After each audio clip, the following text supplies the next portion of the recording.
군사같이 이르리라. 아멘. 오늘 이 새벽에도 하나님의 은혜와 평강이 우리 성도님들에게 넘치시기를 주님의 이름으로 축원합니다. 계속해서 우리는 잠언서를 살펴보고 있는데요. 우리가 잠언의 저자를 생각하면 솔로몬이 다 썼다고 하는데 생각할 수도 있겠지만 그렇지는 않습니다. 솔로몬이 직접 기록한 내용이 있고 또 솔로몬이 썼는데 시간이 많이 지나고 난 다음에 히스기야 왕이라고 하는 남유다 왕이죠. 그 히스기야의 신하가 편집한 내용도 있고요. 그리고 아굴과 르무엘이라는 왕이 쓴 내용으로 잠언은 구성되어 있습니다. 오늘 본문은 누가 기록했습니까? 솔로몬이 기록한 것입니다. 솔로몬이 직접 기록한 잠언입니다. 잘 알다시피 잠언이 총 몇 장이죠? 31장이죠. 오늘은 24장인데 어떤 흐름 속에서 24장이 있는 거냐면 22장부터 24장까지는 지혜 있는 자란 누구인가? 그 물음에 대한 답을 교훈으로서 담아내고 있는 것입니다. 근데 오늘 본문은 24장은 그런 흐름 속에서 지혜 있는 자란 누구인가라는 그 물음에 대한 답을 함으로써 전개되고 있는데 참된 지혜가 무엇인지 오늘 본문에서 살펴보기를 원하는데요. 그 지혜가 어느 영역에서 소개되고 있냐면 여러 교훈의 영역들이 있습니다. 하지만 오늘은 시간 관계상 두 가지만 살펴보도록 하겠습니다. 첫 번째는 1절과 19절에 등장하는 행악자들이라고 일컫는 자들, 그리고 악인들, 원수와의 관계에 대해서 어떻게 행동하는 것이 지혜로운지, 그리고 두 번째는 30절에 게으름과의 관계에 대해서 우리가 참된 지혜는 무엇인지 살펴보도록 하겠습니다. 첫 번째는 악인과의 관계에 대해서 참된 지혜란 무엇인가?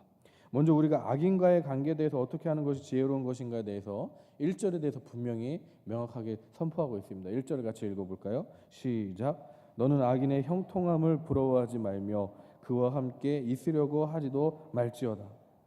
악인과 사귀지 않는 것, 그 자체가 지금 뭐라고 말하는 거죠? 지혜라고 하는 겁니다. 그러므로 1절을 통해서 알 수 있는 것은 무엇입니까? 누구와 함께 사귀는가, 이 자체가 곧 지혜와 직결된다는 것입니다. 그렇다면 우리가 악인과 사귀지 않는 것이 곧 지혜인데 그 이유가 뭘까요? 2절입니다. 시작. 그들의 마음은 강포를 품고 그들의 입술은 재앙을 말함이니라.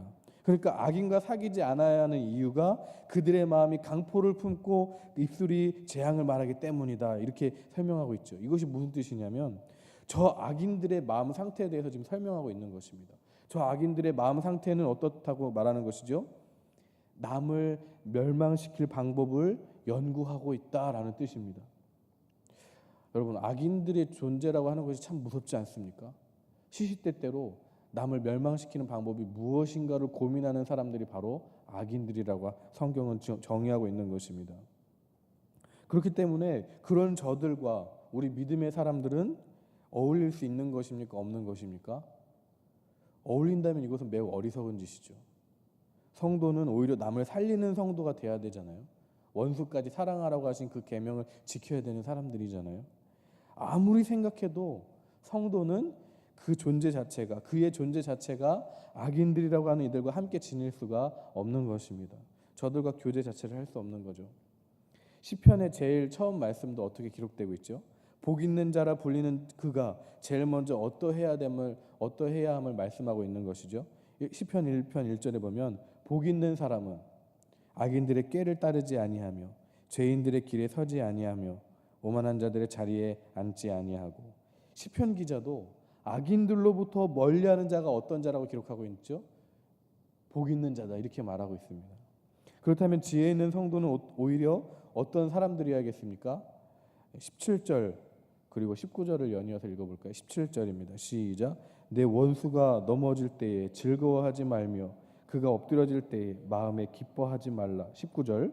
너는 행악자들로 말미암아 분을 품지 말며 악인의 형통함을 부러워하지 말라. 저 악한 이들을 어떻게 하면 넘어뜨릴 수 있을까 궁리를 하면서 시간을 보내는 이들이 아니라 어떻게 하면 저 악한 이들에게 내가 복수할 수 있을까, 그래서 내 마음이 통쾌할까, 이것을 궁리하는 것이 아니라 오히려 저들이 넘어질 때 뭘 하지 말라고요? 기뻐하지 말래요. 기뻐하지 말래요. 기뻐해서는 안 되고 저들이 악한 행동에 대해서 심지어는 무엇까지도 하지 말랍니까? 분을 품지도 말래요. 이게 바로 지혜로운 성도의 모습이라는 것입니다. 왜죠? 18절 읽겠습니다. 시작. 여호와께서 이것을 보시고 기뻐하지 아니하사 그의 진노를 그에게서 옮기실까 두려우니라. 우리에게 그 어려운 것을 요구하시는 이유가 뭐냐면 하나님께서 이것을 기뻐하지 않으시기 때문에 너희는 그렇게 행동해서는 안 된다라고 교훈하시는 겁니다. 성도는 하나님이 기뻐하는 것을 선택하며 살아가야 되는 존재이기 때문에 참 이 부분이 우리가 말씀을 마주하면 어렵습니다. 개념적이고 신앙고백적 측면에서는 분명히 이해가 되는 말씀임에도 불구하고 우리 삶의 현장 속에서는 이 지혜롭게 산다고 하는 것이 보통 어려운 것이 아닙니다. 적용하기 쉽지 않아 보입니다. 왜냐하면 우리의 죄된 본성을 반대로 거스르는 말씀이기 때문이죠. 그렇다면 또 한번 생각해 볼게요. 우리가 체감하는 원수란 도대체 누구죠? 생각만 하면 원수라는 그 존재, 그 대상을 생각하면 어떻습니까? 소화가 안 되죠. 소화가 안 돼요. 위장약을 먹어야 가라앉을락 말락하게 만드는 사람이 바로 우리의 원수 아니겠습니까? 생각만 하면, 특히 밤에 생각만 하면 잠을 청하는 데 있어서는 전혀 도움이 되지 않는 사람이에요. 우리는 그 사람을 원수라고 말하는 겁니다. 또 우리가 행악자들이라고 하면 누구죠? 행악자들, 악을 행하는 사람들은 누구겠습니까? 우리의 분노를 유발할 만큼 비상식적이고 불합리적인 행동을 하는 사람들 아니겠어요? 그래서 저들의 그런 행동의 모습을 봤을 때는 우리가 어떻게 생각하는 것이 마땅합니까? 벌 위에 벌을 받아도 마땅한 존재다. 그런 저들의 악한 행동에 대해서 우리가 어떻게 분노하지 않을 수 있어요? 분노 당연히 나오죠. 그래서 그런지 죄악이 넘쳐나는 우리의 현실 세계에서는 원수들이나 이 행악자들에게 성경이 제시하는 지혜로운 방법으로 대하기에는 너무나도 어렵습니다. 너무나도 어렵고 마치 다른 세상에서나 지켜야 할 것처럼 보인다라는 거죠. 근데 여러분, 성경은 그런 이 시대를 향해서, 우리를 향해서 어떻게 말씀하고 있습니까? 이런 지혜로운 실천은 다른 세상에서 다른 사람이 하는 게 아니래요. 바로 우리가 하는 것이라고 성경은 증거하고 있습니다. 3절을 다시 읽어볼까요? 맨 처음이죠. 3절 시작. 집은 지혜로 말미암아 건축되고 명철로 말미암아 견고하게 되며. 여기서 집이라고 하는 것은요, 가정을 의미하는 게 아닙니다. 구원받은 생활을 의미하는 거예요. 구원받은 생활은 지혜로 말미암아 건축된대요. 즉 구원받은 우리가 바로 그 지혜를 실천하며 살아야 한다는 뜻입니다. 성경이 너무 우리 사정을 몰라주고 지혜의 삶을 추구하는 것 아닌가 그런 생각도 들겠지만 매몰차게 그렇게 요구하는 것은 아니에요. 성도가 그러한 지혜로 살 때 성경은 다음과 같은 축복을 약속합니다. 4절입니다. 시작. 또 방들은 지식으로 말미암아 각종 귀하고 아름다운 보배로 채우게 되느니라. 무슨 뜻이죠? 이 구절은 물질이 풍부해진다는 해석도 있어요. 참 감사하죠. 지혜롭게 살면 너희의 생활이 물질이 부유해질 것이다. 이런 축복인 뜻도 있는 거예요. 그리고 또 어떤 뜻도 있냐면 성도에게 하늘의 보화가 많을 것이라는 것을 담은 그런 뜻도 있습니다. 비록 이 둘의 해석의 차이는 있지만 둘 다 우리에게 주어지는 하나님의 축복이라는 이 본질적인 측면에서는 다르지 않습니다. 지혜롭게 사는 것이 비록 힘들지만 그렇게 너희들이 살아갈 때 부어주시는 축복을 하나님은 분명히 약속하고 있는 것입니다. 믿으십니까? 과연 하나님께서 지혜로 살아가려는 우리에게 물질의 복을 베푸실지 아니면 하늘의 보화로 계속해서 더해 주실지에 대해선 저마다 하나님께서 베푸시는 은혜가 다르기 때문에 저와 여러분이 직접 살아가면서 하나님의 이 축복을 경험해 볼 수 있기를 주님의 이름으로 축원합니다. 근데 사실 우리가 저 원수들을 향해서 행악자들에 대해서 이 성경의 가르침대로 살아야 하는 이유는요, 우리가 받을 축복 때문만은 아닙니다. 12절을 다시 읽어볼까요? 12절 시작. 내가 말하기를 나는 그것을 알지 못하였노라 할지라도 마음을 저울질 하시는 이가 어찌 통찰하지 못하시겠으며 내 영혼을 지키시는 이가 어찌 알지 못하시겠느냐. 그가 각 사람의 행위대로 보응하시리라. 각 사람의 행위대로 보응하시는 분이 오직 누구시래요? 하나님이시래요. 그래서 우리는 그 주님의 말씀에 순종해야 되는 겁니다. 이것은 하나님의 주권과 관련된 문제이기 때문에 우리는 그렇게 살아야 한다는 것입니다. 우리가 저들의 악에 대해서 심판하는 심판자가 아니고 우리도 하나님의 심판대 앞에서 서 있는 사람들이기 때문에 하나님의 심판자라는 것을 기억하라는 것입니다. 복수심에 대한 하나님의 입장은 너무나도 확고하십니다. 우리가 우리들의 원수들에 대해서, 행악자들에 대해서 왜 복수심의 마음을 품지 않겠어요? 근데 그 복수심에 대해서 하나님의 입장은 너무나도 분명하세요. 29절을 같이 읽어보겠습니다. 29절 시작. 너는 그가 내게 행함같이 나도 그에게 행하여 그가 행한 대로 그 사람에게 갚겠다 말하지 말지니라. 우리는 오직 하나님만이 심판자 되시며 우리가 복수하는 것은 하나님이 원하시는 것이 아니라는 이 사실을 믿어야 될 줄 믿습니다. 여기에 우리의 믿음을 활용해야 되는 거예요. 우리의 믿음이 단순히 어려운 상황 속에서 하나님이 함께 하시고 하나님이 선하신 뜻이 이루어지실 것을 믿습니다. 내게 좋은 것으로 주님은 응답하실 줄 믿습니다. 그런 어려운 상황 속에서 믿음을 활용하는 것이 아니라 원수 앞에서, 행악자 앞에서 하나님의 뜻이 이루어져야 한다고 우리의 믿음을 활용해야 한다는 것입니다.